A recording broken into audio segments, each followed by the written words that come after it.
I'm going to finish off now with the resumption of Parliament. Parliament is back in session in Canberra from this week, and it is the first time that Scott Morrison enters the Parliament, the federal Parliament, as the Prime Minister who won the election. I don't think anybody expected to be here.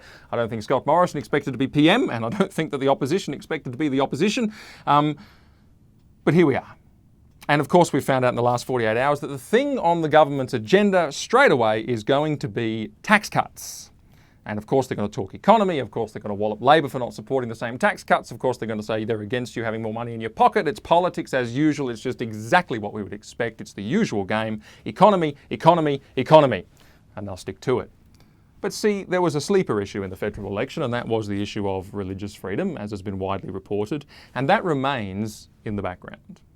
And I want our concern to remain in this issue and not to be carried away by the others.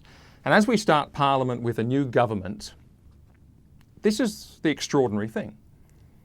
We have the best possible environment for strong religious freedom protections to be passed than we have seen in as many years as I certainly can remember in my life. We start this Parliament with what's called quiet Australians having spoken through the ballot box on May the 18th and having delivered an impossible win for the Prime Minister, and post-election analysis shows that it was in fact so much religious communities and people concerned about freedoms that made so much of the difference. You can look at the target seats that we were in, which turned out to be crucial to the result. Boothby, Bass and Chisholm, for example. These are places where there are religious communities, but even more so in Western Sydney, where there were big swings. McMahon, we were also there, and Chris Bowen speaking out on the issue, or indeed the seats that changed in Queensland, whether that be Herbert or Longman. These are strongly religious communities, or indeed the outer suburbs of Brisbane with high representations of Pentecostals. We see a situation here where electorally there's been a voice raised on an issue that wasn't actually featured in the election campaign to any great degree. But then, of course, we move on and we see that these same people, it appears, have spoken again.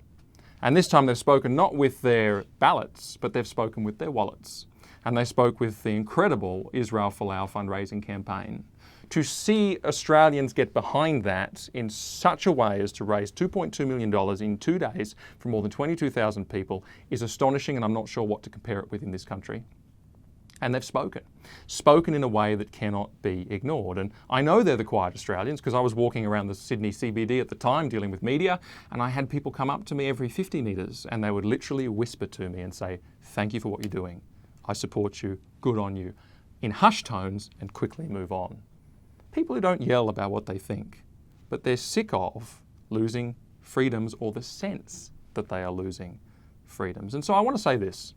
Your voice is being heard. It really is, very loudly. But this is by no means over. This is the crucial moment at which drafting is being considered, at which policy options are coming together, and the government needs to know that these voices will not be quiet and these voices will be heard. So keep on speaking. Sign the petition for good religious freedom protections at acl.org.au at the top of the page, and keep on praying for this government. And as for us, we will keep on lobbying. But know this, your voice has been raised, your voice has been heard, and it is continuing to be heard in a way that I can't remember in recent years. It's quite astonishing. I'm Martin Iles, and that was the truth of it.